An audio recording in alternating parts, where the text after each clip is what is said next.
right, everybody, I'd like to get started.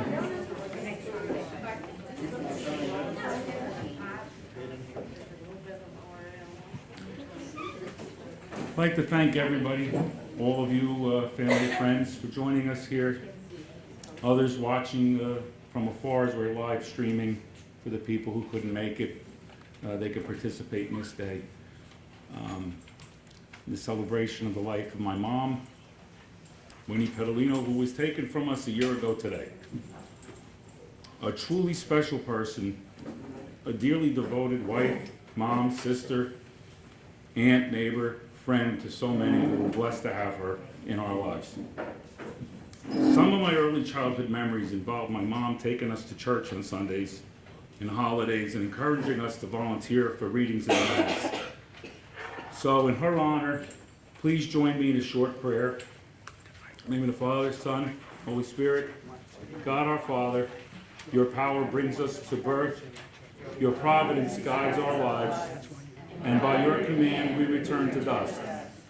Lord, those who died still live in your presence, and their lives change but do not end.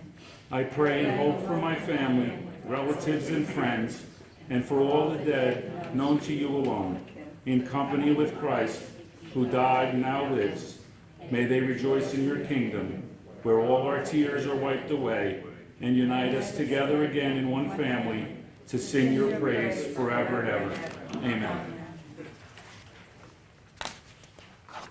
Okay, now I'd like to take this time for the sharing of thoughts and remembrances. My dad will speak first. Dad.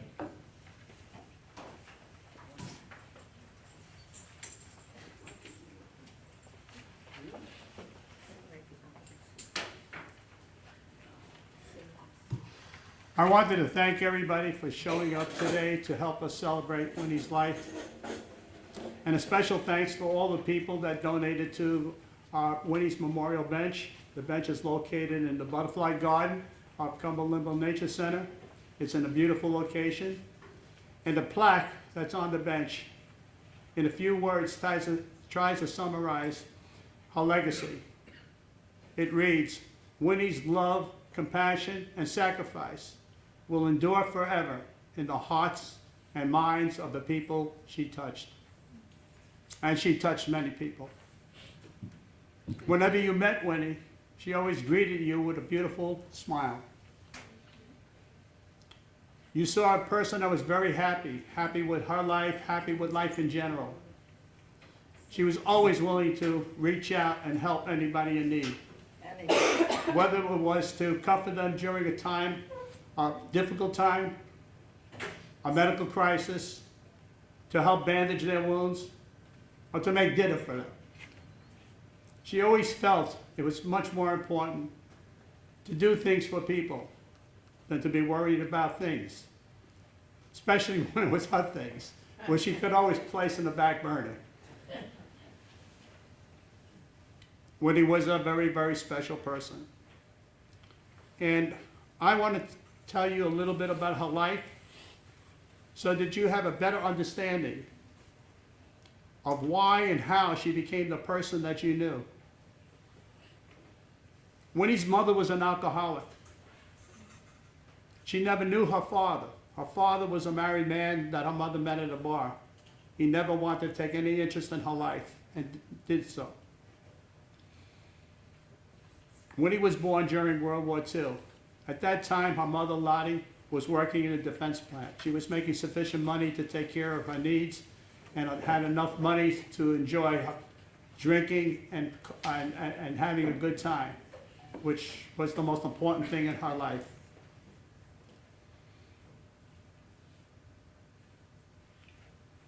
When Winnie was born, that obviously put a big crink in her mother's lifestyle. So she put an ad in the newspaper. Anybody interested in taking care of a young child, 24/7 for an indefinite period of time. A family in Long Island had just lost a child at birth, a newborn. They answered the ad. Her mother, Lottie, brought Winnie over to them. She would visit frequently. Then it was infrequent, and then she stopped visiting altogether. Her mother met a much older man, also an alcoholic. They got married. They had 3 boys, Winnie's brothers, and everything was pretty well stabilized at that time. There was very little change. But then when her husband died, Winnie and Lottie immediately went to Long Island to get Winnie back home. Not because she loved her, because she needed somebody to take care of the children so that she could continue drinking at night. And it was not unusual for a mother to come home so drunk that she would pass out on the floor and Winnie would have to help her to bed. And sometimes she wouldn't even come home at all. And Winnie would have to go through the neighborhood to look for her. And you find her passed out in the street and then help her home. When the government check came, there was plenty of food on the table. But there was never enough money for alcoholics. The money would run out, and Winnie would have to go to the rectory to beg for food, and the priest would give them food stamps so that the family could have something to eat. At the age of 11, Winnie actually became the surrogate mother to her young brothers. She took care of them right after school. She took care of them at night. She made sure that they took their bath and ate and tucked them into bed. In all aspects, she assumed the role of being a mother.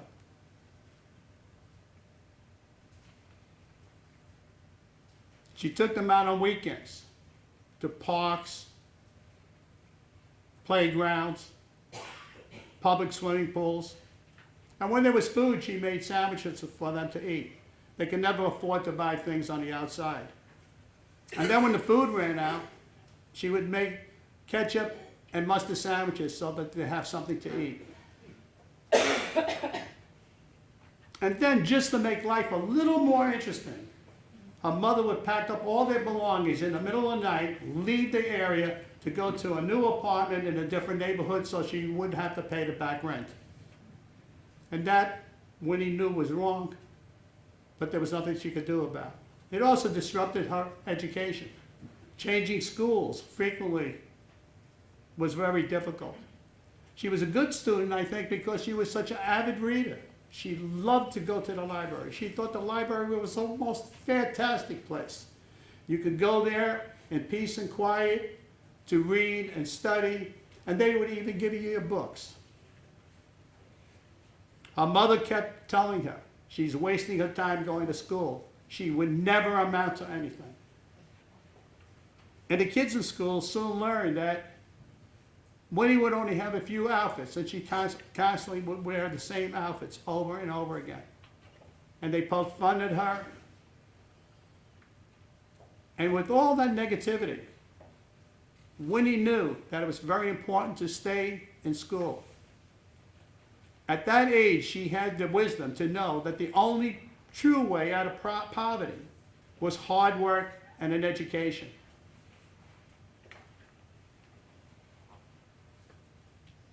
The authorities finally caught up to what was going on. They stepped in. Her mother was placed in an institution. Her brothers were placed in foster care. And Winnie was sent to her aunt to live there.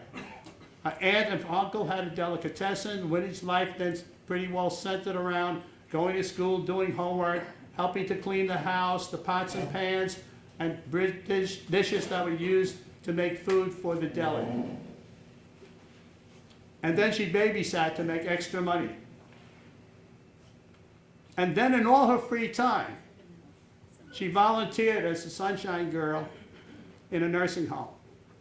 Even at that age, she realized that there was a need, and she wanted to help people that were not as good off as she was.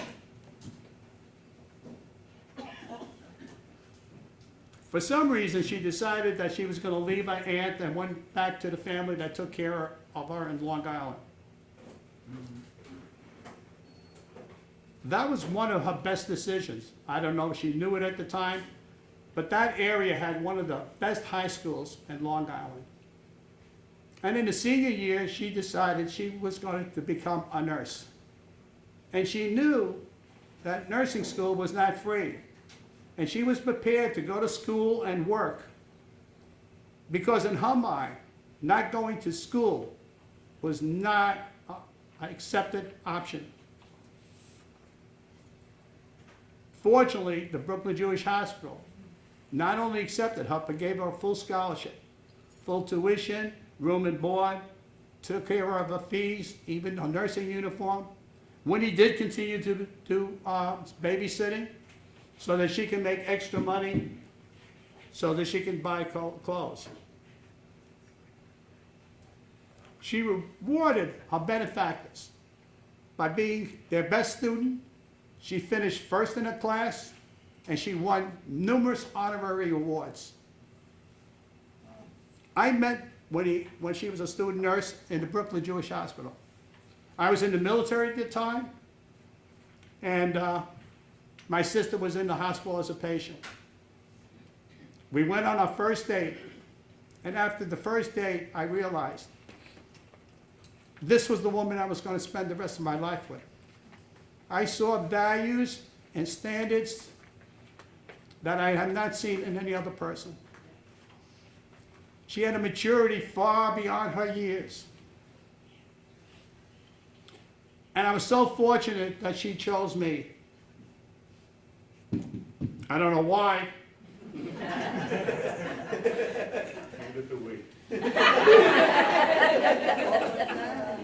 But she did. We met on Flag Day. We got engaged on Christmas. Soon after, I was discharged from the service, and we got married in March. We had a very close, loving relationship and marriage. And we truly completed each other. Truth be said, she did more completing of me than I did of her. But then again, I had a lot more missing pieces. We had 2 sons, Raymond and Mark, and then later 2 grandchildren, Joanna and Michael. We could not be more proud of our kids and their accomplishments. They actually were instrumental, including my daughter-in-law, Laura, that's married to Mark, in helping putting this celebration of Winnie's life together.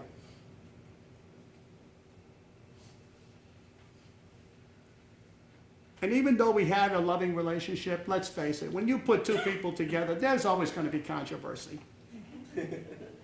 And we had our fair share. But so long as they're few and far between, and so long as you handle it in a very civil manner, it's part of the normal nature of life. And 2 stand out in my mind. Not because of the disagreement, not because of the controversy. I don't really remember what the whole issue was about. Probably some silly thing that just seemed important at the time. But it was the way it kind of plateaued.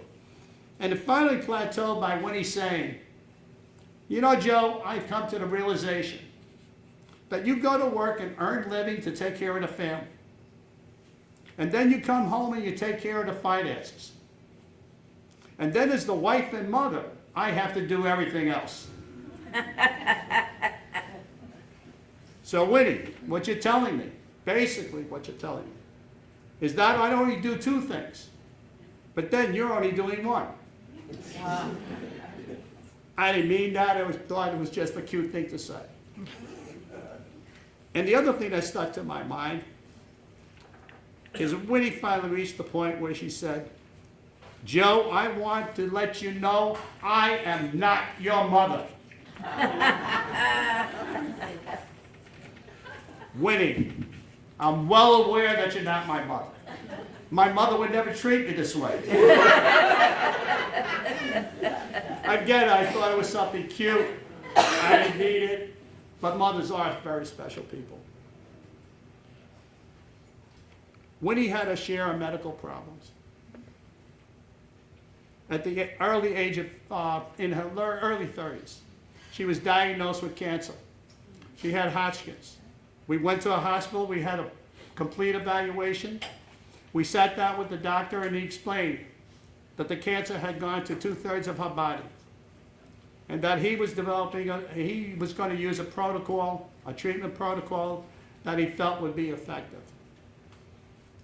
Winnie asked the question, "What is my prognosis?"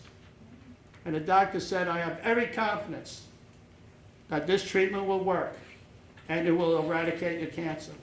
And a follow-up question was, "What if it doesn't?" And he said, "If it doesn't work, you will not see the new year." But that was 40 years ago, and she celebrated many New Years. But the treatment is very harsh. Over 6 months of chemotherapy and radiation, it took its effects. One of the effects is that she had to have bypass surgery for an artery that was 95% closed. It also left her with 5 vertebrae fractures, one in her neck. They caused her constant pain for all her life. And then they found a very special, very unique, rare tumor, a malignant tumor that grows in your spine, in the spinal cord. And it was in the upper part of the neck. And that tumor was already covering 2/3 of the opening. And the surgery is very, very difficult. Could leave her paralyzed, could leave her with a deficit and pain for the rest of her life. For some unknown reason, that tumor just stopped growing and it just became dormant. And she never did have to have the surgery. And then Winnie fractured both ankles. Probably, I know in one case, doing volunteer work. And that caused her a great deal of disability and also chronic pain. But she would never allow any of her deficits, any of her pain, to stop whatever she wanted to do. In fact, not only couldn't stop her at what she wanted to do, it wouldn't even slow her down. She loved to do volunteer work. She volunteered at various venues. 2 of her favorite was, obviously, one was Gumbo Limbo, where she took care of the plants, both the potted plants and also the plants that were in the butterfly garden. And that's why it's so appropriate that her memorial is in the butterfly garden. She also loved her volunteer work at the Wayne Barton Study Center. That's an after-school program for disadvantaged kids. It's in Boca Raton, in Pearl City. Everybody thinks Boca Raton is so rich. We have some very, very poor areas. And they needed a cook to prepare their Thursday meal. And Wayne Barton sat down, the founder sat down with Winnie and explained that she would have to cook a meal for 70+ kids. And that this meal was very, very important because in many cases, for many of those children, that was the only hot meal they were going to have that day. And Adele can attest to what I'm saying. She also helped Winnie doing the cooking at the center. And Winnie would have to go in late morning, early afternoon to see what food was available because the food changed from day to day. In fact, some of the food would come early that morning. She would see what food was there, and she would develop a meal plan. She had no idea of what it was before she walked into the building. So she started putting the food together. She learned very quickly that these kids had a different palate. They liked spicy food. If you made bland food, they weren't going to eat it. So Winnie did several things. One, she used a lot of color to make the food seem much more appetizing. And then she used spices and herbs. And in particular, she used seasoning, jerk seasoning, that gave that little extra kick. And Wayne would conduct a survey of the kids on different issues. and 90% of the kids voted Thursday as their best meal day. And that made Winnie and Adele very happy. Winnie had an extremely positive attitude. When things really were bad for her, she would always say, I need 20 minutes of downtime. And she would spend that time concentrating on the wonderful things that were in her life.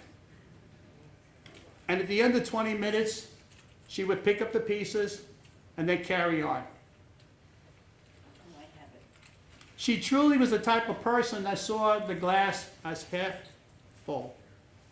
And she could not understand people that saw the glass as half empty. She was very particularly concerned about me. Because of my engineering background, I never saw the glass as half full. I also never saw the glass as half empty. To me, logically, you had twice as much glass as you needed. And that would end the controversy. Winnie very calmly would explain to me that it's not appropriate to use logic when you're dealing with human emotions. She was always trying to make me a better person, filling another one of the missing pieces.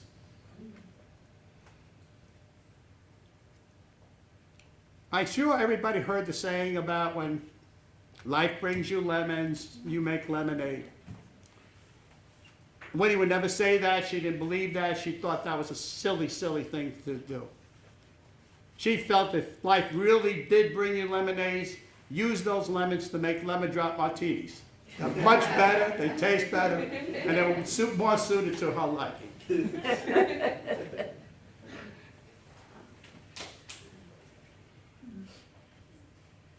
I could tell you numerous stories, hundreds of stories, of how she went out of her way to help relatives, neighbors, friends, and even strangers. It made no difference who that person was. All they had to do was have a need, and she was there. One of the times, to give you an idea of how she did things and how she acted, occurred here right in Boca Towers. A hurricane was coming through. Winnie and I were volunteering in a shelter, a Red Cross shelter. The hurricane passed. We came back to Boca Towers. Boca Towers was basically unscathed. There was if anything, very, very minor damage, if even that. But the area lost power for an entire week. And in Florida, when you lose power, you're not going to have air conditioning, you're not going to be able to cook, and also you have no refrigeration. So the staff immediately went out, with the permission of owners, started emptying out refrigerators. We did have free refrigerators, common area refrigerators that were on emergency power. And Winnie told the staff to put the food in those 3 refrigerators. And at that time, she was convalescing from having surgery on her broken ankles, and she was in a wheelchair. So Winnie saw an abundance of food and people that didn't have a hot meal. So she started whizzing around in a wheelchair, using 2 portable butane stoves and our grills, our propane grills, and she started cooking meals. And people immediately started joining her. And at the end of the week, they cooked hundreds of meals, and many of them very, very tasty meals and very gourmet meals.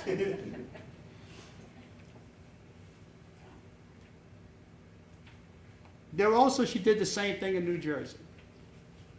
We lived in a blue-collar town, and in our town, when people were ill, especially when they had terminal illness, they kept the people at home, their loved ones at home. And when Winnie found out, naturally, she volunteered, or sometimes she was requested to volunteer. And she would take care of the patients. She was a nurse in the oncology unit. She was certified. She had the credentials. She could administer the drugs, even painkillers, so long as it was directed by a doctor. And she would explain to the people that it was also, they should consider bringing in hospice. And when you bring in hospice, they would also pay for the expensive drugs. Now, she helped them. She was saving them probably hundreds of dollars, and also the inconvenience of taking their loved ones to a hospital or clinic for treatment. But hospice would also pay for the expense of drugs. So when hospice came to talk to the family, they immediately said, wait a minute, we want to get our friend, neighbor, and nurse who's been taking care of our loved one. We want to hear to see what you were saying so she can explain it to us. And the hospice representative was said, by any chance is that Winnie? And they would say, you know Winnie? They said, yes, we all know Winnie. And I have to tell you one last story, and because it was kind of humorous. We had a friend, Carol, very, very close friend. She was born and raised in Hoboken, and she was raised in the same area as Frank Sinatra. And they had a very earthly way, a salty way of speaking. But she was an excellent friend. And one night she called and she said, I'd like to talk to Winnie. And I said, Winnie's not home. Winnie went to Pennsylvania. And she's going to be gone for 3 days to up to a week. She's taking care of an elderly family. And Carol said, what happened? She ran out of effing people in New Jersey to take care of her? And now she's going interstate? But that's Winnie. Once she made up her mind, you could not dissuade her. I can honestly say that Winnie was by far the best person that I ever met.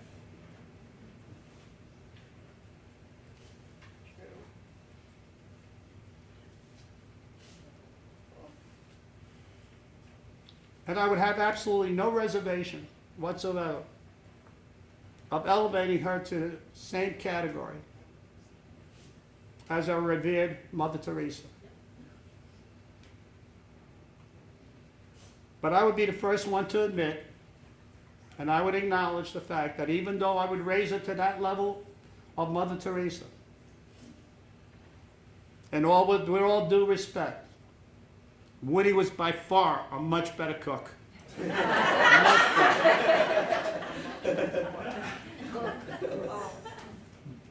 I love her more now than I ever have. And I miss her terribly. We Winnie, all do. Yeah. thank you very much for loving me all of these years.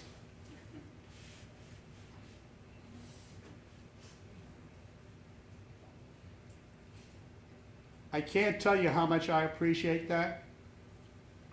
And my dear, thank you very much, my love.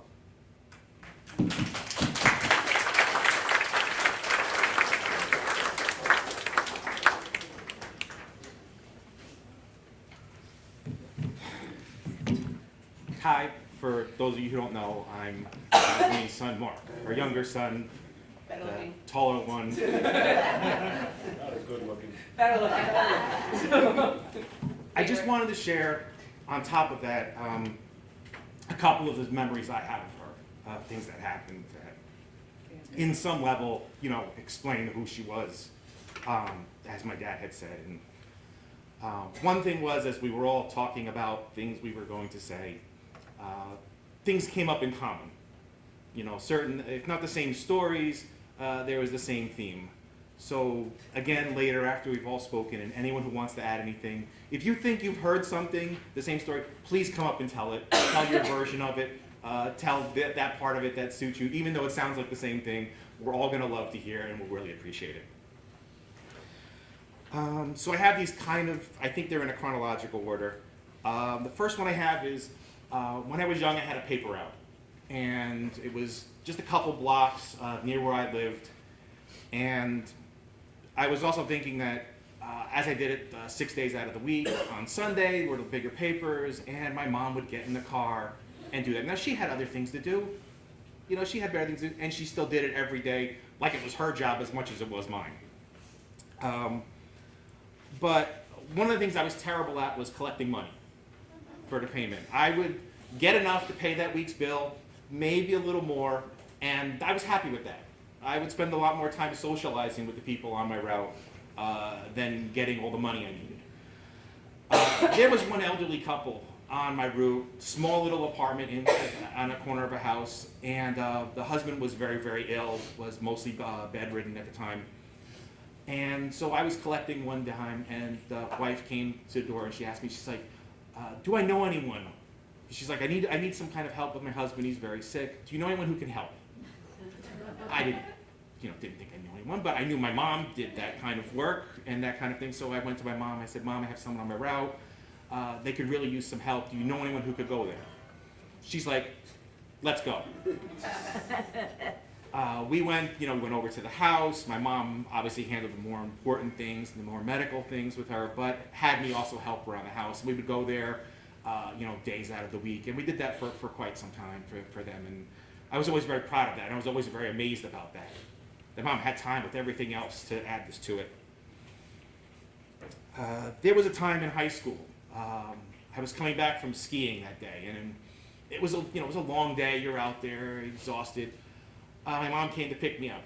Again, not thinking of, my mom had a full day already, and she's coming up to probably up to the high school, 8, 9 o'clock at night. So she was tired.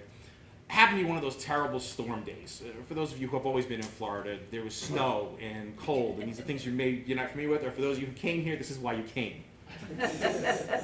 I had just learned how to drive. I had just gotten my license, and I was new at it. My mom was like, you're driving home. And she was so tired.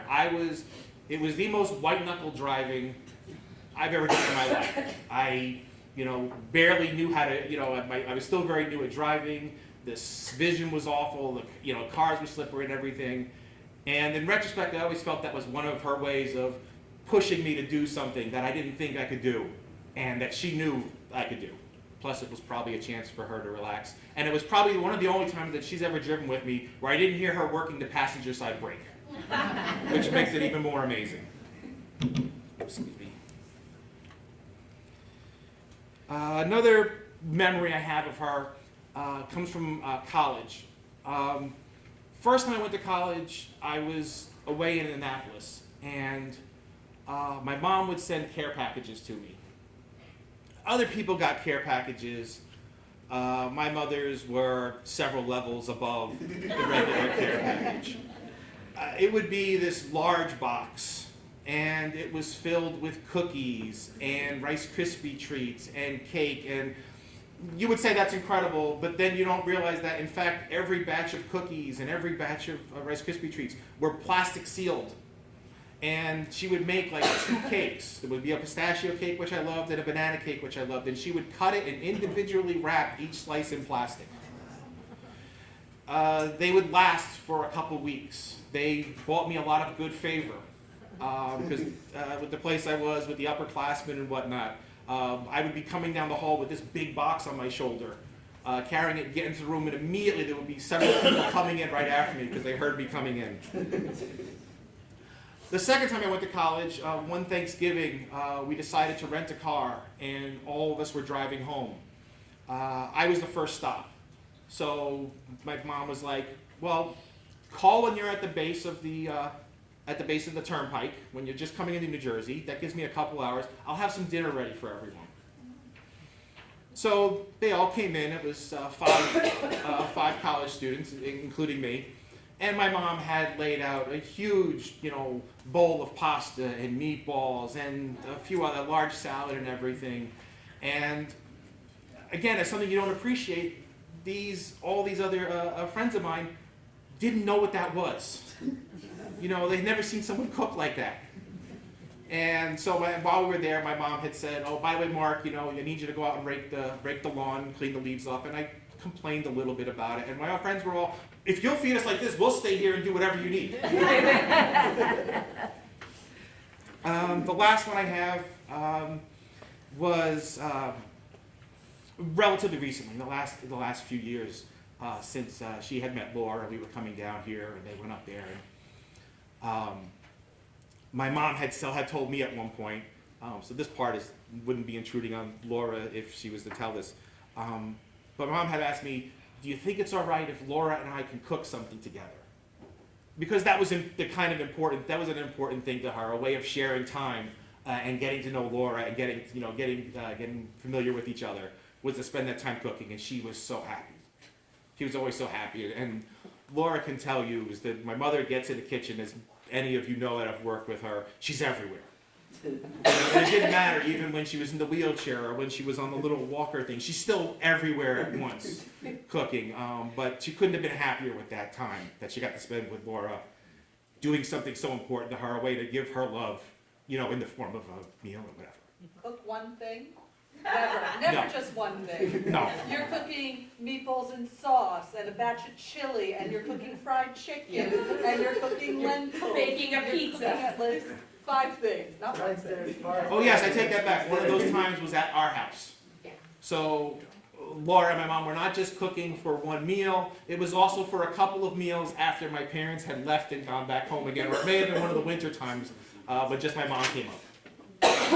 Anyway, that's all. Thank you so much again. If you have stories to tell, please share them with us. You are really doing us a great favor.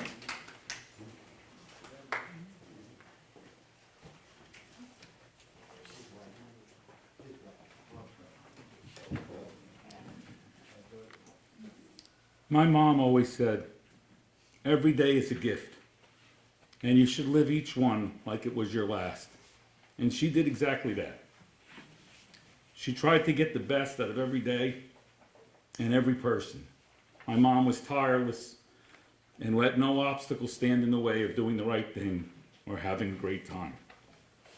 From my youngest days, I remember her as a whirlwind, constantly trying to stay ahead of the household chores, taking care of my Aunt Joanne or my grandfather, another family member, neighbor, or friend who needed any kind of help at all, and preparing the evening meal in anticipation of my father's arrival at the end of his workday. Somehow she still found the time to take me and my brother to all our favorite parks.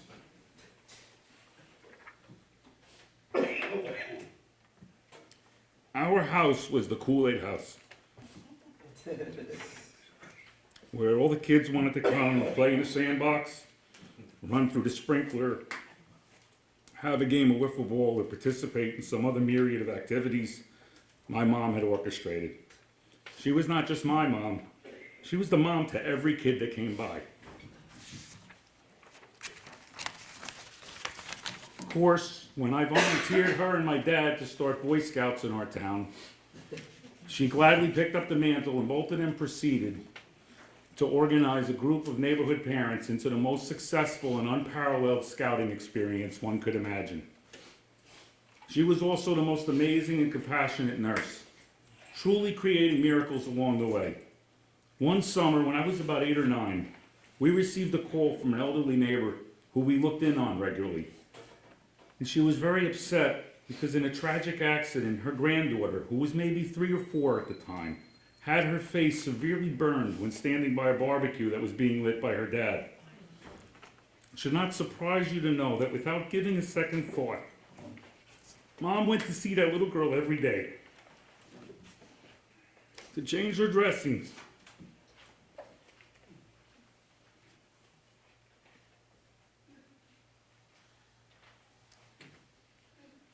and give the kind of personal care which left that young girl's face beautiful and unscarred. She did this without asking for anything. This is who my mom was.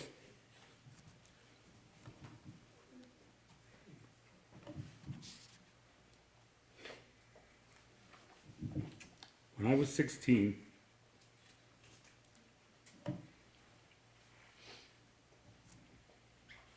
Mom was diagnosed with Hodgkin's lymphoma and told without treatment she had a year to live. Obviously, for our family, the news was devastating. Mom refused to be taken by this illness, sought out the best treatment, was seen by the best doctors. Throughout the year-long ordeal of chemo and radiation, she hardly complained or missed a step and went through great lengths to shield us from even witnessing her suffering. Those doctors told us that a successful result would give her 15 or so more years. We had nearly 40. Mom filled our lives with great times. The house always smelled terrific, with another incredible meal being prepared with the best ingredient only Mom could add, her love. I believe nothing tastes better than a meal prepared with love. With every meal, our family shared that love and participated in a vigorous exchange of recent events and opinions on every possible topic. In our family, it was not just a conversation, but more of a competition. We learned that if you had a position, you needed to be assertive and make and support your argument, and then stand by your convictions. Guests sitting with us would sometimes look as though they were watching a tennis match. This was not for the meek or mild. My mom could prepare dinner for 4 or 6 or put out a banquet for 100, and all of them equally delicious. For my wedding engagement party, she prepared a celebration in the backyard of 128 that was truly legendary. In the morning, the skies were dark, and they opened up with a deluge that seemed that even if it passed, it would take forever to dry. I was really concerned, even we couldn't pull this off. And we had pulled off some pretty amazing things. Mom was confident that it would clear up in time, but I was not so confident, and I suggested we use Sunday as the rain date and call off the crowd. Well, some were already coming from fairly far away, so instead, Mom made it the engagement party weekend. And although the afternoon weather miraculously turned out to be beautiful, we celebrated over both days, where we hosted and fed nearly 300 people. Everyone ate, drank, laughed, played bocce on our lighted bocce court into the wee hours of the morning. It was incredible. Melanie's stepmother, who had been there both days, was watching my mother put out food on Sunday and remarked, "Not even did Winnie cook everything, but it's a completely different menu from yesterday. How did she do that?" All those meals nourished our bodies and our minds. As I got older, starting out on my own, as the challenges of adult life unfolded, I leaned on those lessons that Mom had been teaching. But regardless of what I faced, Mom was there to help me or give me her point of view, sometimes unsolicited. She was never shy about her opinion on a matter, but she always let me know that I had her support, whatever I decided. A month before my first child, which was Mom's first grandchild, was due, my parents took a vacation out west, thinking there'd be plenty of time to travel before the baby was born. But life had a different plan. In those days, before the cell phone, I found myself in the hospital 5 weeks early, worried about my wife suffering from preeclampsia and a baby that needed to be born in an emergency procedure. This was all happening without warning, and my mom and Dad all the way across the country. Well, I had learned to ask a lot of questions and determine who was the best available to carry out the medical care my family needed. And from the nurse's station, I placed a call to the hotel where my mom and Dad were staying and left a message with the front desk and said that I was in a hospital with Melanie. A few minutes later, there's a call at the nurse's station, and it was my mom asking what was happening. I told her things were serious but under control, but we were probably having this baby now. Well, Mom must have set a record crossing the country that day, because it seemed like I had just hung up the phone, turned around, and found her standing behind me. Everything worked out fine, and in the end I witnessed 2 births that day. Along with the birth of my daughter Joanna, I witnessed the birth of a grandmother. Mom, now Grandma, enjoyed this role the most of any she ever had. A couple of years later, my son Michael arrived, and there was Mom right there spoiling the newest edition. Mom would say, if I knew how much I was going to love having grandchildren, I'd have had them first.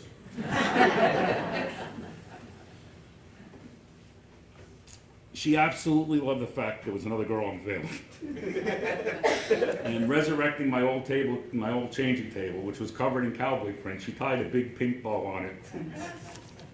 Mom had a knack for finding something to do with almost anything she had on hand. As a toddler, my son Michael liked to paint anything he could, but obviously there'd be paint everywhere.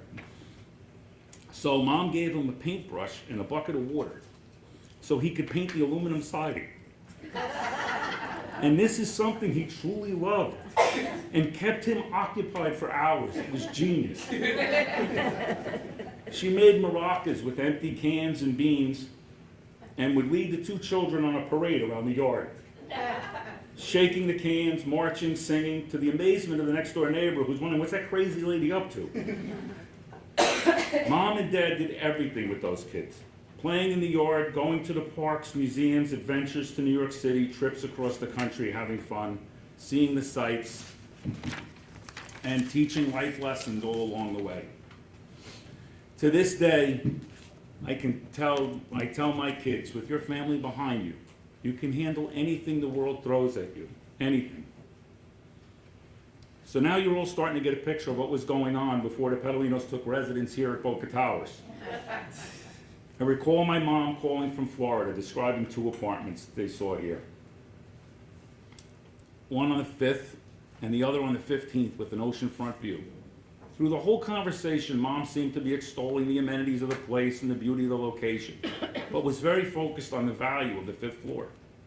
Secretly, I was rooting for the less pragmatic choice. And when she handed the phone to my dad, all he did was talk about the amazing view from 15.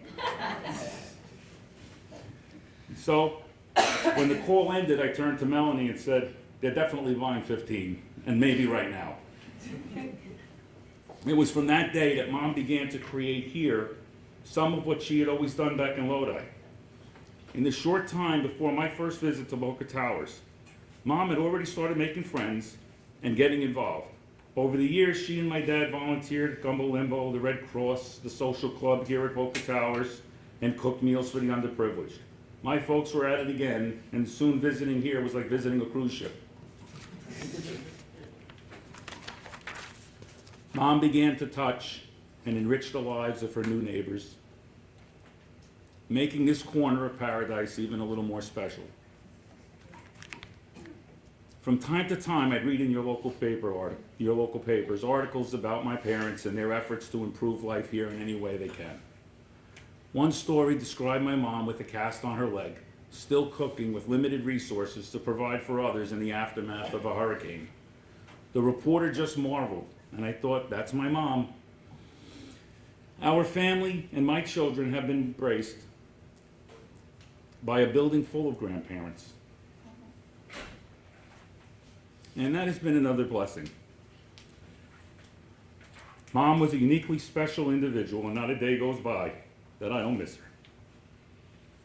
I will try with every breath to teach my children the lessons she taught me, to be there for others when I can, in any way I can, to make her proud, to honor her memory and her legacy that she left behind, and most importantly, to treat every day as a gift and live it like it's my last. I love you, Mom.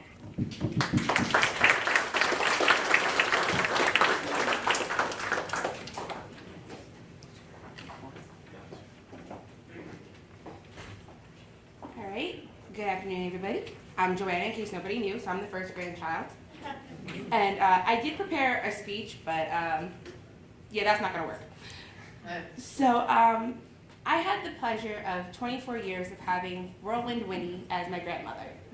And my dad's not lying. Grandmother was her role. That's what she wanted. She excelled. I mean, she excelled at being a nurse and a wife and a mother. But grandmother, it was like up here. Like her level was just phenomenal.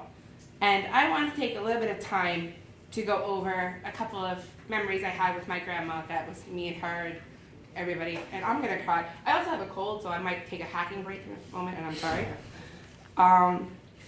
But my grandma made every day feel special, and that was her big priority. When she was in New Jersey, it was always special.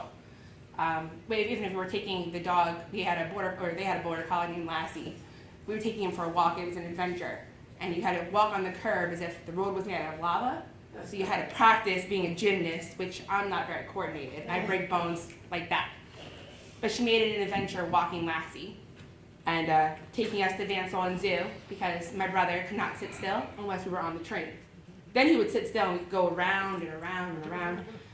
We did a lot of trips like that, getting McDonald's and then going to Van Solon and relaxing, spending time just together, the three of us or the four of us, and my grandpa came. We also went to New York City a lot, where our day would start at the New York Times. We would have breakfast with Grandpa, and then we would hail a cab, which was, I think, my favorite part. So I like putting my hand out, like, let's go do this. And then go to the Museum of Natural History, or go see Radio City Music Hall's Christmas Spectacular with the Rockettes. And we saw Cats twice, and a whole bunch of different activities she had planned for us. And then they moved from New Jersey, and they went down here, which was pretty cool, I'm not gonna lie. And we went to Disney when I was little. We went to Disney first time when I was really little. Michael wasn't born, so good old times. And then when Michael was born, we went again. And unfortunately for that trip, I was a little sick, and Grandma stuck by me the whole time. And the only ride I could go on was It's a Small World. And that poor woman had to go on that ride 45 times, where she was humming It's a Small World in her sleep. And then we proceeded to Buzz Lightyear, where I kicked Mark's butt in a game, so that was a great time. But Grandma always made it special, and there were a couple of trips I made when I was younger with just Grandma and Grandpa, where Grandpa got to experience having a daughter, because he didn't have that before. Neither did Grandma, so it was a brand new world for everybody. By the way, I was not easy. I made sure to make it rough. Grandpa finds out, by the way, little girls do sometimes speak to themselves, and it acts like they're on a phone call, and they're not. But my first trip was very simple. We went from New Jersey to Florida, with a stop in DC and a stop in Savannah. And I don't remember those, I think those are the only two stops. And in Savannah, they had tea time in the great lobby area. And this beautiful woman, in I believe a green dress, came out with a pianist and a violinist, and she was an opera singer, and she sang during tea time. And Grandma was just so astounded by her voice. We made sure we talked to them afterwards and found out everything about them. I think we might have even gotten a CD so she could listen to it when we got home, and it just made the trip even more special. My second trip, which actually is when she broke her second foot, and it was my fault, and I apologize. She was helping me out. We went from, we took a little bit of a longer trip, a little bit more detours. We went from New Jersey to Ohio to Indiana to Tennessee to Texas to Florida. So we didn't go straight down, we made a little loop. And in Tennessee, we went to Graceland because I had never been there before. And it was my first time also trying Memphis barbecue. And Grandma made sure to get a CD of Elvis's music for us to listen to in the car ride, to tons of CDs in the car, which was beautiful. And we listened to that. I think I still have the CD at home too, because that was just very special to me, because it was time with her. And as you can tell, now I'm not very svelte. At 11, I was not either. So Grandma was helping me lose weight because I was on Weight Watchers, and she was an amazing cook. So even diet food tasted like, oh my God. So we would do Sweat into the Oldies, which at 11 was interesting. And as I'm in the middle of the living room floor dancing, my grandma, who had a broken foot, was on the couch moving her arms to help me out. So we weren't by myself. And she was lifeguard when we went swimming, even with the foot. She would always make sure that I had somewhere to go or someone to be with. When she went to the hospital for her surgery, I was down there, and she made sure that either Grandpa and I were going out with someone, like Adele or Shirley, or she had pre-made meals that we could heat up, because I can't cook, and we wanted to make sure everybody was good to go. So she's going in for surgery for her foot, and she made arrangements to make sure we were fed. So that was her main concern. When I turned 16, my grandma had this big thing where, and I'm not even sure how, I can't get a letter to send when I want it at all. She had it so I received a card every day for the 16 days before my birthday with a different memory she had. So transporting from Vegas to Hackensack to see my birth was the first big memory. Me at the ripe age of 2 yelling at my grandfather, "Come on, Joe," when he was yelling at me. And memories like that. So for my 16th birthday, the 16th card came. I was like, okay, that was amazing. I had them hanging up on my wall. It was amazing. The weekend after, Mark is my godfather, so we went to Mark and Laura's house in New York to celebrate Big Sweet 16. And I'm behind my brother. He walks into the house. He goes, "Oh, hey, Grandma," as if that was a normal occurrence. She had been living in Florida for a good 10 years. I turned around, and she's sitting in the corner. She had come up to visit another relative, but made sure to make time for my birthday. Because not only was it celebrating my 16th birthday, it was her 16th year as a grandmother. And she made sure to be there, and it was, "Grandma's my goodness. And I got lucky. My dad and I, our birthdays are 2 weeks apart. So we got a big care package every year of fried chicken and sauce and meatballs and pea soup and cookies and pasta in case we didn't have that, all kinds of stuff. And I got very lucky on that, by the way. Because if I was born anywhere after, it would be a smaller individual. We got big jumbo. And then finally, the last memory I had was I came here a few years ago by myself, which probably started my fear to fly. And my grandma made sure to have every day planned out. And we did lots of things. And we saw Oliver the owl, and we went for walks to Gumbo Limbo. Well, we went for drives because I don't even walk. We went to drives, and we did Gumbo Limbo, and we did different ancient centers. But what I loved is that every meal we had, she wanted to point out, because I had just turned 21, that there was a special drink there. That it's delicious. The food's okay, the drink's delicious, which made me really happy because that was one thing I really wanted. I wanted to do that. It's a celebration, and I wanted to do that so bad. And I know that it's been a year since she passed, and a year gives you a little bit more time to reflect on everything. And I can tell you for sure, without any doubt, Michael and I are absolutely the luckiest kids in the world because we have two amazing grandparents, and my grandma was awesome. She was warm, she was kind, funny, compassionate, encouraging, a total force of nature. And I miss her every day. I miss everything. We all do. God, we do. What stinks is Facebook has a memory option. Keeps popping up. I was like, oh yeah, I forgot about that. Oh yeah, I forgot about that. So it's a constant, which is great too. I'm gonna miss talking with her. I miss cooking with her. I just miss her. I love her very much. And I'm done now.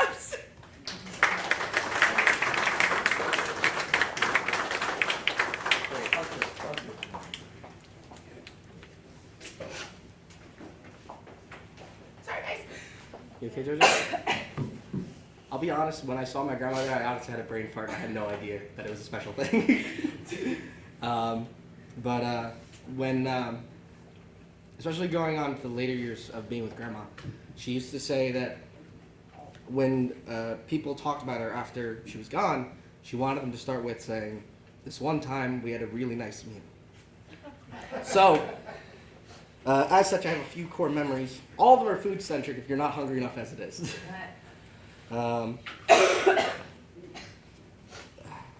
The first one that comes to mind that everyone remembers the most probably is her handmade pizza that she used to do.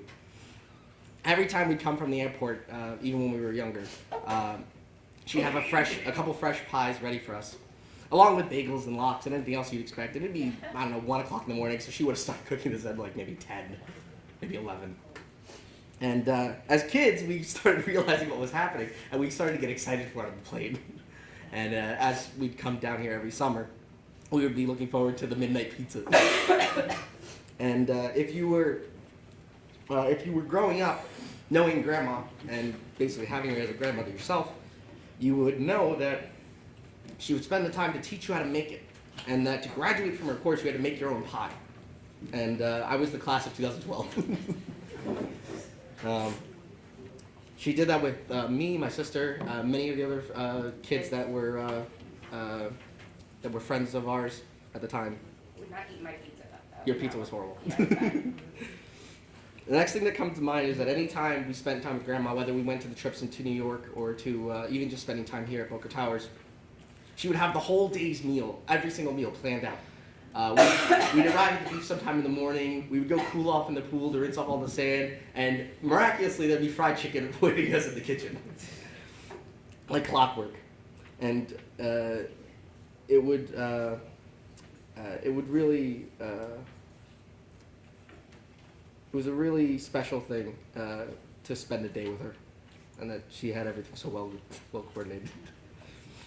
Recently for work, I was at a company dinner, and we were at this really nice restaurant, and they had a Cornish hen. The only other time I've ever even seen a Cornish hen was with my grandma, so it reminded me of a time I was with her on a trip. Of course, it was not nearly as good. There's no way you can compare. But I can't help think that the amount of food and the amount of experiences she's exposed me to has really changed how I'm going to see the world.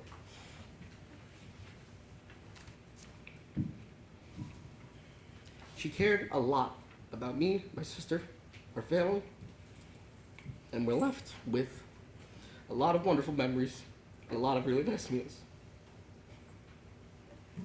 You good? Yeah, Laura, you're up.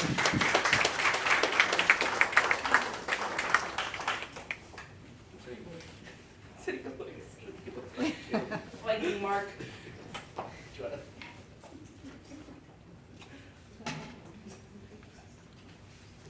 Thank you all for coming today to help us celebrate the life of this wonderful woman, Pedalino. Well, we're grateful that you all came to help us celebrate today. There's a lot of people who wanted to be here that couldn't be. And today, I get to read some notes that were sent in. The first one is from Karen Grasso Healy, who is Joe's niece. She writes, "I will try to do the impossible to put into a few words what Winnie meant to me. She was my aunt, my godmother, my mentor, and my friend. There was never a special moment in my life that she was not a major part of. When my Uncle Joe first brought Winnie to our home in New Jersey to meet us, I guess I was about 5 years old. The first thing I asked her was, 'Are you going to marry my Uncle Joe?'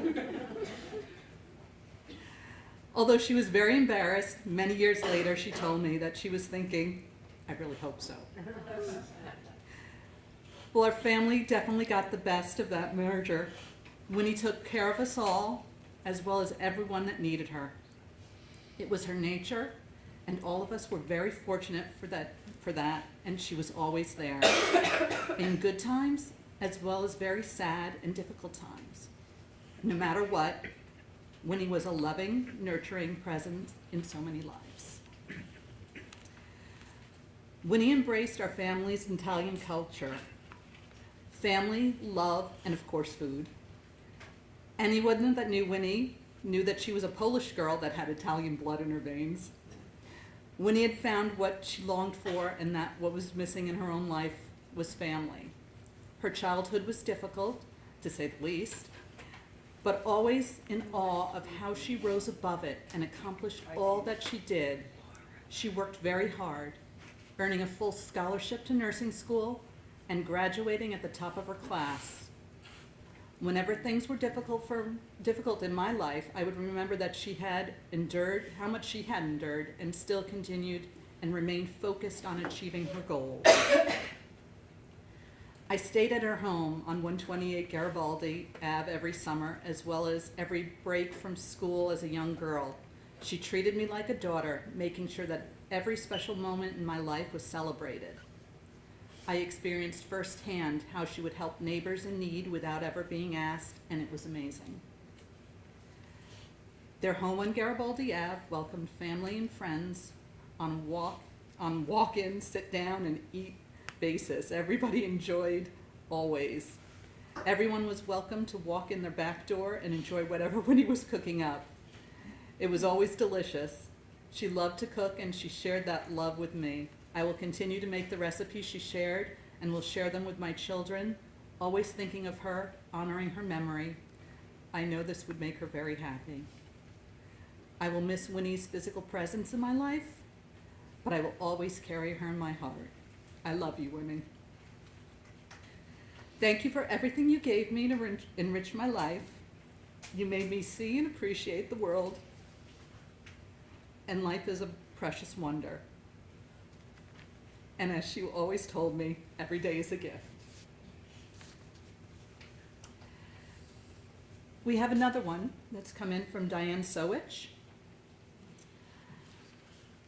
My first thoughts when I started was, where do I begin?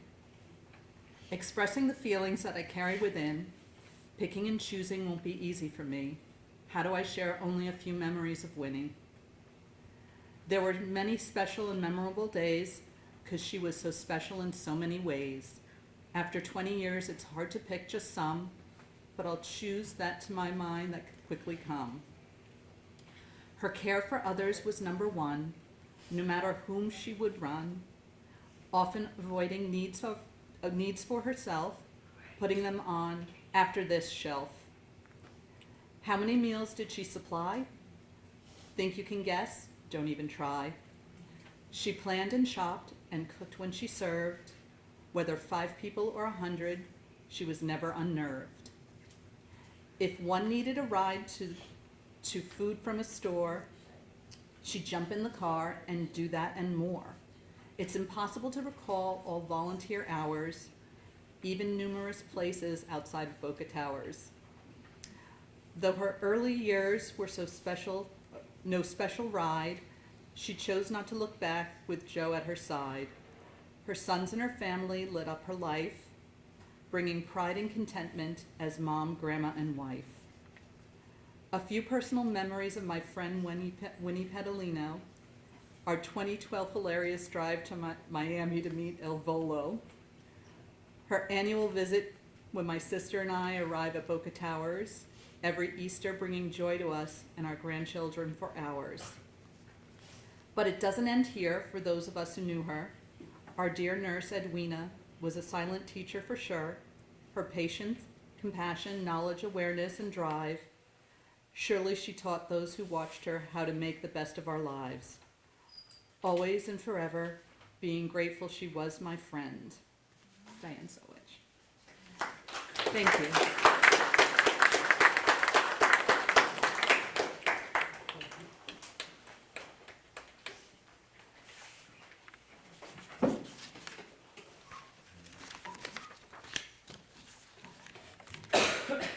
Right. If anyone else wishes to share any thoughts, they're welcome to come up at this time. Let me just speak into this area so everybody can hear me. Hi everyone, I'm Betty, and Winnie was our favorite cousin. Who's our favorite cousin? Winnie's our favorite cousin.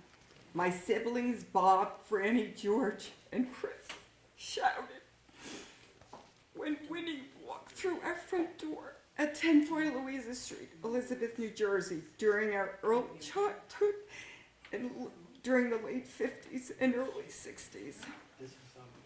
When she visited for an extended period, we would play games and sing old favorite songs, often confusing words in a polyphony, I had to look up that word, of lyrical laughter. Row, row, row your boat gently down the stream. Merrily, Merrily, merrily, merrily, life is but a dream. A cousin is a little bit of childhood that can never be lost. As kids, we loved spending Christmas and Easter holidays with Winnie. She would help prepare our special outfits, mine being a festive holiday dress and black Mary Jane shoes and white anklet socks. Although the Mary Jane shoes are reminiscent of the distant, echoing footsteps of my childhood with Winnie, her presence will never be lost, living on in my deepest memories.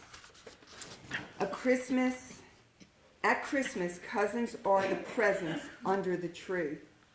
We didn't need another toy or another outfit. Spending time with Winnie was our most treasured gift during the holidays and special occasions.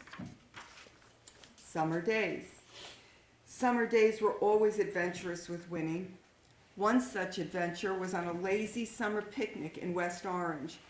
After filling up our picnic table with cold chicken, cold-cut salads, goodies, and old-fashioned picnic jugs filled with lemonade and fresh fruit punch, we climbed a steep hill around the picnic area.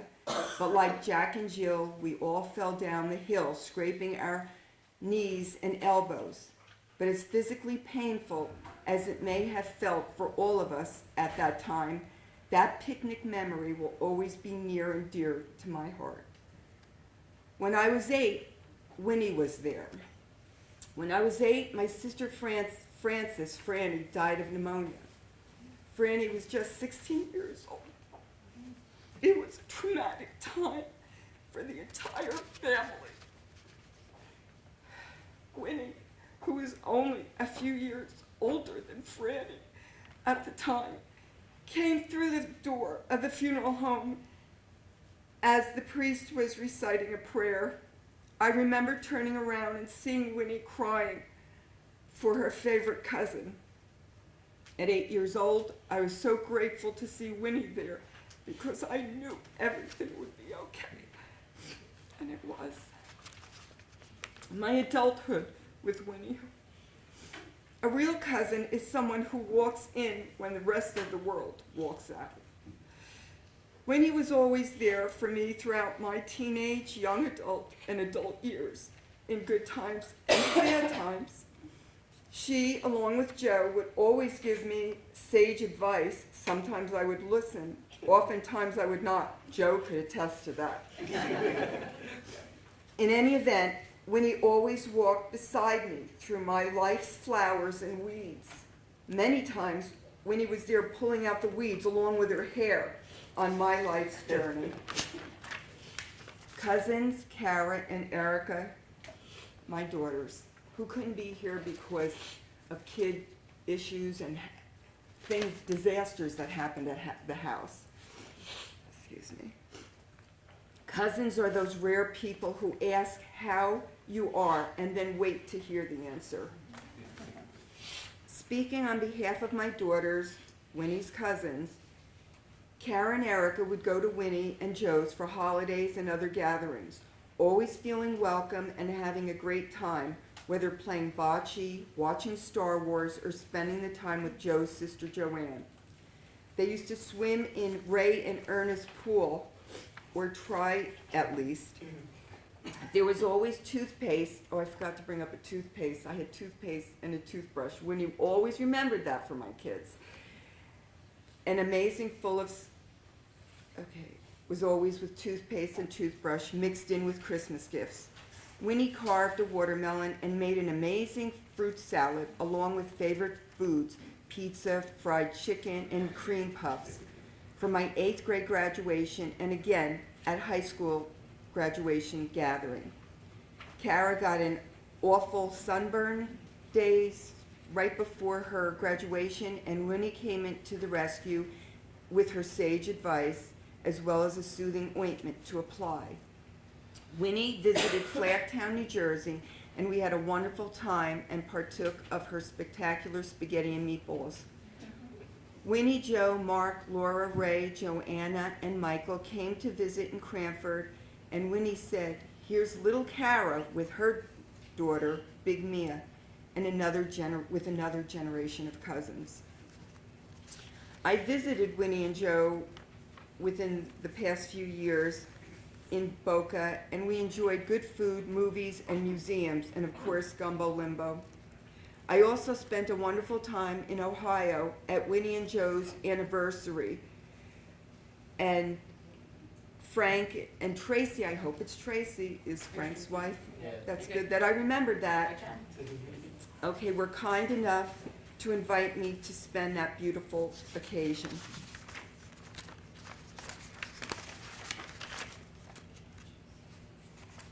There is a favorite quote of mine from Theodore Roosevelt's speech, Citizen in a Republic, and that he gave at the Sorbonne in Paris, France on April 23rd, 1910, titled The Man in the Arena. It is not the critic who counts, not the man who points out how the strong Edwina stumbled or where the doer of deeds could have done them better.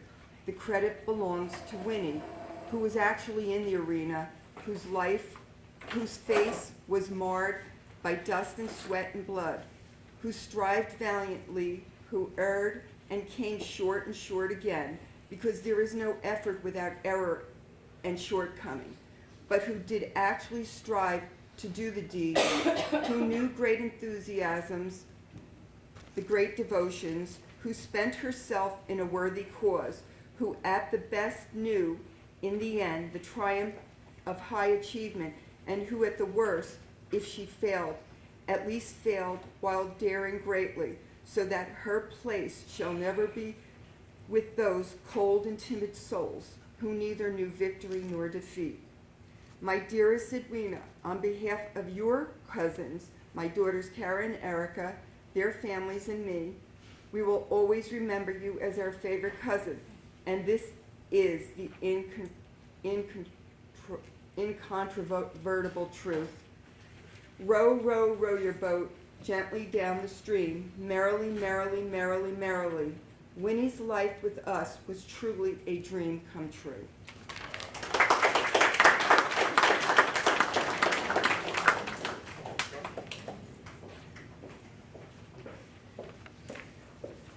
I'm Beth Moulton. I've been a resident here in Boca Towers for almost 30 years and knew Winnie for most of that time. I am going to read a poem that I wrote 15 years ago to honor Winnie and Joe. And I chose this because her family doesn't really have the full window into how Winnie was loved so much in this building. And Winnie did not make meals. She made a community. And I remember the first time I spent a 4th of July at one of Winnie's barbecues. I miss New England until that day. And then I realized one can have a community anywhere. Well, it was very hard to surprise Winnie because she was at the center of anything social at Boca Towers. And for a couple of years, my husband and I lived in a house here in Boca to try it out. We came back. Guess why? The community. But we were able to give her a surprise party. Several of us connived behind her back. And so this is the poem we wrote. Joe and Winnie were about to go up to New England, I think, on a fall trip. And the title of the poem is Because Edwina Knows. It's not her real birthday. This is no milestone year. And yet, on this October 2, we raise a glass of cheer to celebrate a special life, a life of endless giving that has transformed Boca Towers into the place for living. Not all of her admirers could come for diverse reasons. Just the diehards tough it out through all of Florida's seasons. But near and far, her many fans send wishes and bravos to Winnie Pedalino because Edwina knows. She knows how to touch us and helps us come together. She makes us part of something more, no matter what the weather.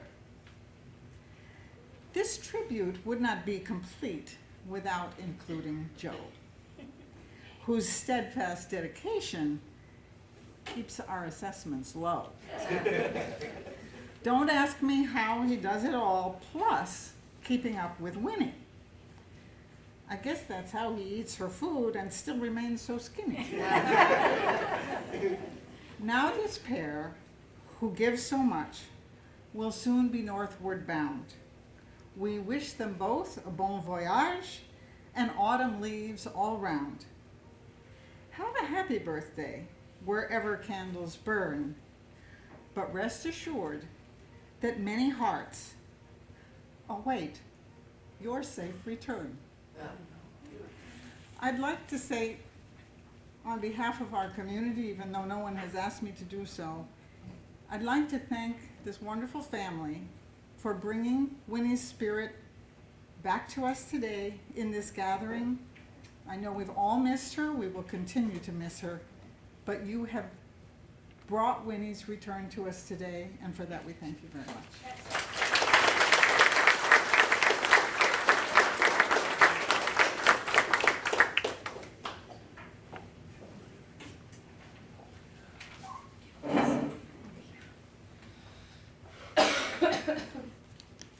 If nobody has anything else to say, then kindly join me. I'm sorry. May I? Oh, yeah, sure. Go ahead. I mean, you've certainly heard everything that could be said about Winnie, but it's like 25 years later, and I'm still remembering my interaction with Winnie and Joe. I had a son living with me who was very ill, and before he died, he needed a knee operation, which he had, but something was wrong. I didn't have confidence in that doctor to begin with, and the next thing I heard was he has to open it up and do it over again. It got infected. And I just didn't know what to do, and I was beside myself, and what do I know? I went to Winnie, and I told Winnie what the situation was, and would she consider going with me to the hospital to talk to the doctor with me so that she could tell me if he's making sense or if it's invalid or whatever. Joe came too, the two of them together. And after all, we weren't close friends, but this is Winnie. I mean, she would do anything for anybody. And that's my memory, and it's wonderful because I have that remaining with me all these years. It has to be about 25 years, and this is what I can do.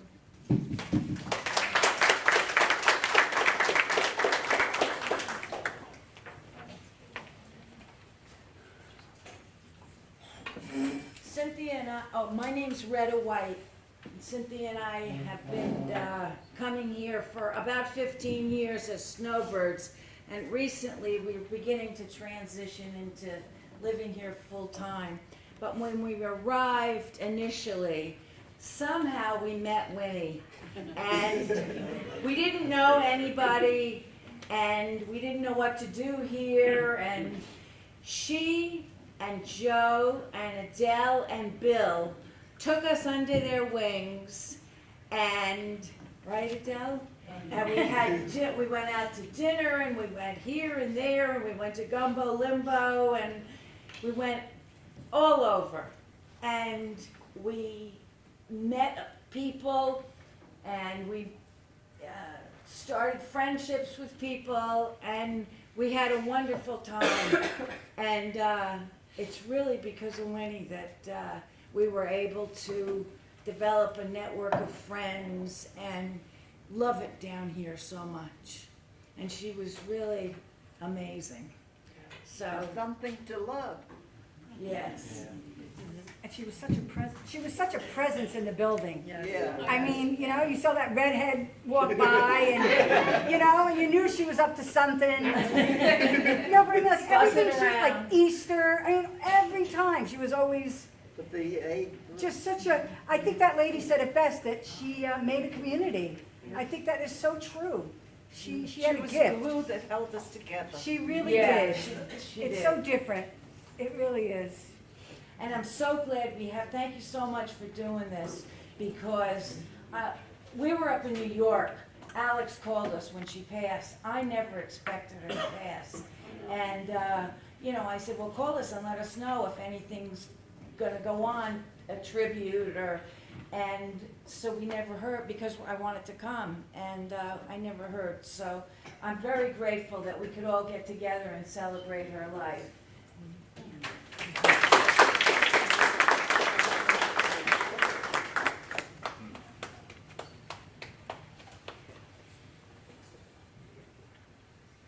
Hi, my name is Adele, and I helped Winnie when she was cooking for the children at the Wayne Barton at school. And it was very easy because a lot of people, a lot of the Publix and all the places donated food. But Winnie wanted these children to have real food that she cooked. So every Thursday we came in, we didn't know what we were going to find. One day, there was a lot of chopped meat, and Winnie said, let's make meatballs and spaghetti.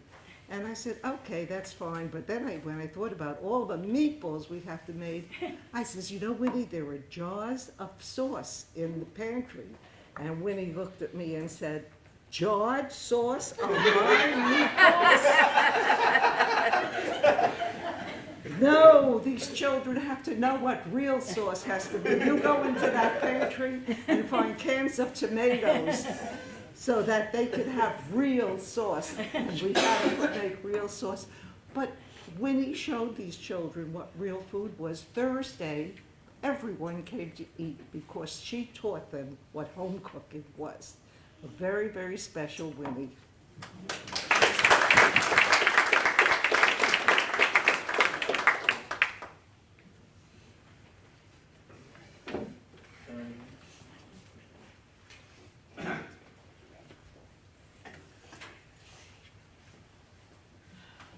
With your indulgence, I want to tell you one other thing. It had really nothing to do with Winnie, but early on, excuse me, early on in our marriage, I realized that was so important that Winnie established her own credit. So we went out and got credit cards that we used in her name. We also established the fact that some of the normal monthly bills would be placed in her name. And she also had her own checking account and her own savings account. I felt it was very important that she established her own credit, so if something happened to me, she could have her own credit. And once it was established, I paid no attention to it. And then we came to Florida, and I saw there was an ad for creditkarma.com, free of charge. They would tell you your credit score. I knew we had good credit score, but I really never knew what it was. So anyway, we joined, and the credit scores kept coming in every month. And I noticed that her score was always a few points better than mine. And I'm wondering why. And she told me, well, maybe I just have somebody backing me up that's more important than you do. But she's passed away, and the credit scores keep coming. And now, not only is the credit score better, the gap has gotten bigger. So obviously, her backup is much more influential than she had when she was here. So I know exactly where she's located.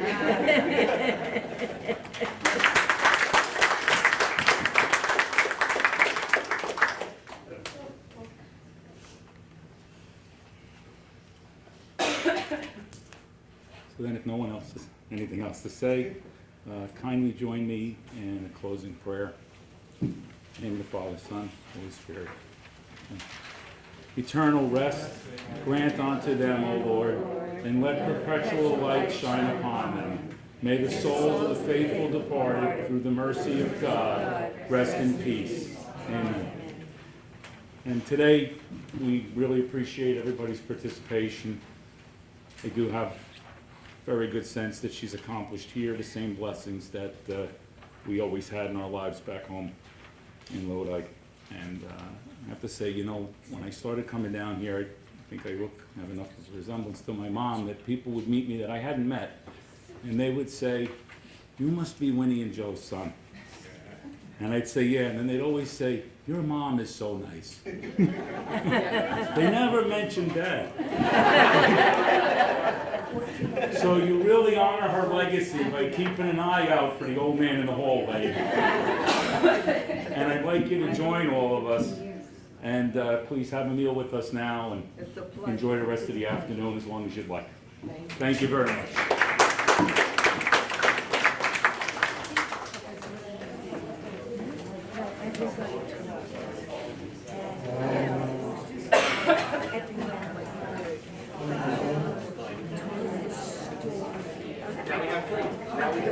Want to get up and get it? If you want me to tell you what's there, I'll go check it. Let me know and bring you back later. Me and Michael. Me and Michael. Oh, they're your favorite. Really appreciate it.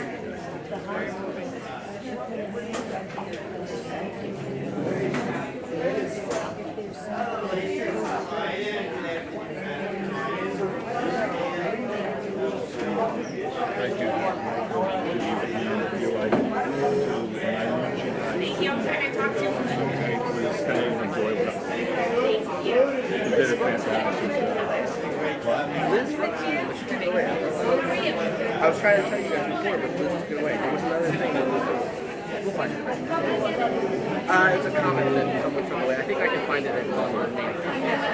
Yeah, so. Are you awake? No problem. Talking about, you know, how much she was.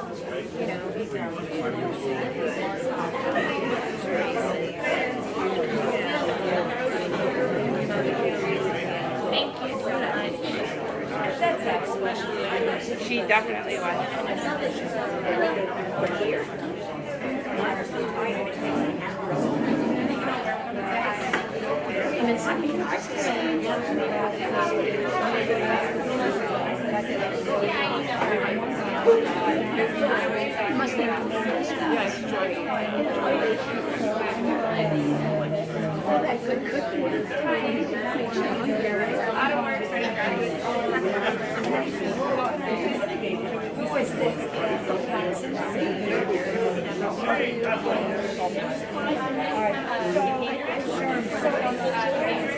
Then one guy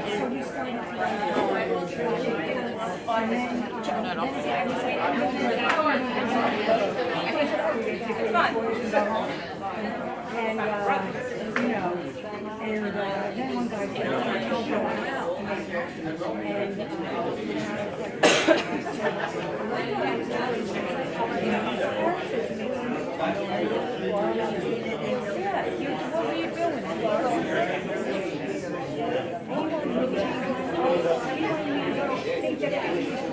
And I said, no, it's too hot. Did they tell you you were a New Yorker? Yes, yes.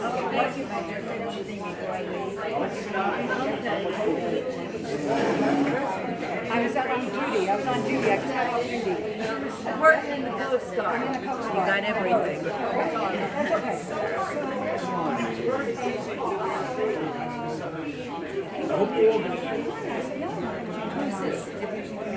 That's And I said, you know, I think you're using your power people now. You're trying to,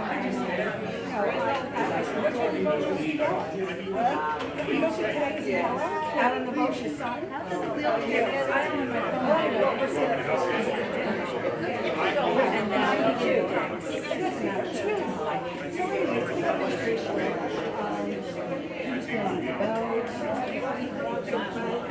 So why didn't you just let him? Oh, wow. And then he said, I never said I was a QE. He's a QE. I never said I was a QE. I never said I was a consul. You know, they all said that about me.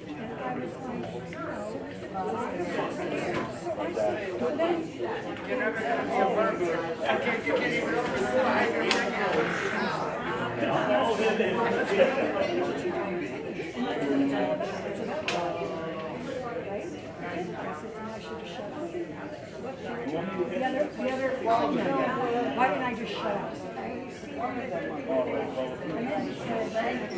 Because that's not how you do the guard. Everybody. And then the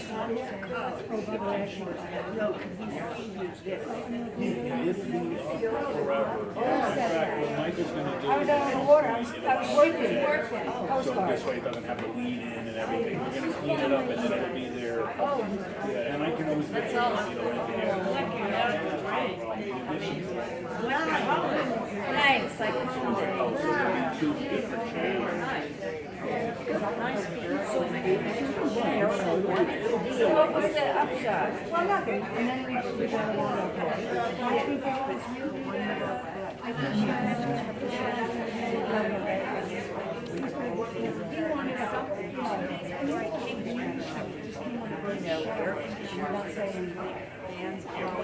and I said, you know what? He knows the show. And I said, you know what? I said, you know what? Very nice.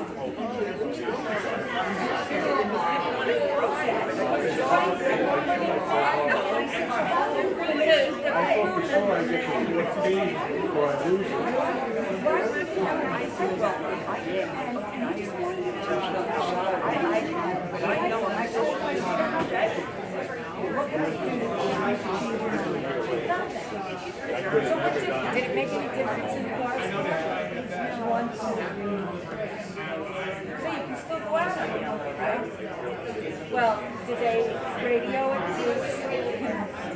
And so what they say? Anything? Yellow. Yeah.